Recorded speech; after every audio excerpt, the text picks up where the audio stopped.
There is a real contrast, though, between what the president has proposed and what we as Republicans have proposed.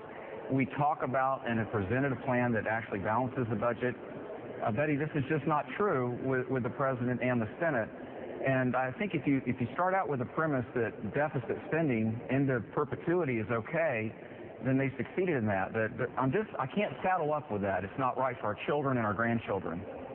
Well, to respond to that, Democratic Maryland Congressman Chris Van Hollen is joining me. He's the ranking member of the House Budget Committee, often talked about as one of the best budget minds for his party, joining us from the Hill. And Congressman, what is your response to what Congressman Ridgel just said? Well, Betty, the president's focus in his budget is on getting the economy kicked into a higher gear, getting more Americans back to work, and reducing our long-term deficits in a steady, credible, and balanced way. By the end of the 10-year window, the president's plan would reduce deficits to 1.7% of GDP, well below projected economic growth then, and that results in the debt-to-GDP ratio on a downward trajectory. So the contrast... Still in the high 70s, though, by the way. Still in the high 70s, that debt-to-GDP ratio, but lower than where it is now. That's right, and coming down. The Republican budget, by contrast, would create an immediate drag on the economy now because it doubles down on the sequester for all non-defense discretionary spending. In other words, overall, they keep the sequester levels of spending in effect. Right. And that, according to the Nonpartisan Congressional Budget Office, will result in 750,000 fewer jobs this year alone. So the president's focus is, let's get the economy moving faster now, reduce the long-term deficit in a measured, smart way. His overriding objective is economic growth both now and in the future. But Congressman, the president had said before the sequester, the budget cuts kicked in, that this would be an absolute dangerous and drastic hit to the economy. And the problem is that so far, weeks into this, the American people have not felt that. So how can you convince Americans that if they go with the Republican budget, that there really would be a huge drag, even a recession from that budget? Well, I'm not saying there's going to be a recession, but what we've said is it will be a drag on economic growth. Some of your colleagues are saying that.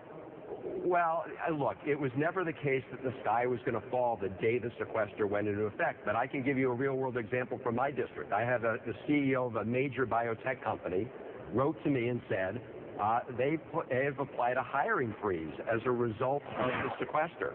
The only place they're hiring is in China, not because of lower wages in China, but because the Chinese government looked at the United States model of investing in bioscience and said, hey, that's a good economic growth strategy. So while the Chinese are copying our successful model to our detriment, we're actually throttling back. That is a mistake. It's a mistake to cut back on our investment in science and research and our investment in infrastructure. Things are important to help our economy grow. I'm curious, what did you say to that CEO then?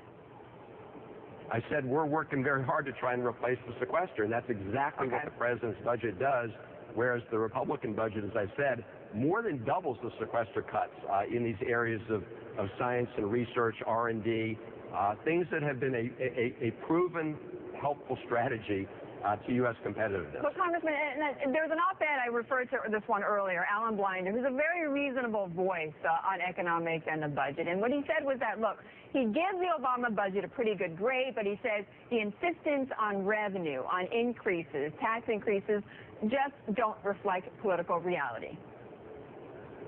Well, that's interesting, and I have great respect for Alan Binder, but the reality is what the president is saying is what Speaker Boehner had said to the president in their earlier negotiations. Not the total amount of additional revenue, but remember, Speaker Boehner during the December negotiations talked about $1 trillion in revenue. The president, through the fiscal cliff agreement, had about $600 billion in revenue. So even if you were to take Speaker Boehner's proposal from last December, that's another $400 billion, and Speaker Boehner said you could get it by closing and limiting tax expenditures for high-end individuals. And Mitt Romney talked about finding trillions of dollars in revenue. Now, he was going to apply every dollar of that to rate reductions, But every bipartisan commission has said, let's take some of that for rate reductions, but let's take some of it for deficit reduction. All right, Congressman, I'm going to have to leave it there. But thank you so much for joining me. I always appreciate it. Congressman Chris Van Thank you. Hollen. It's good to be with you.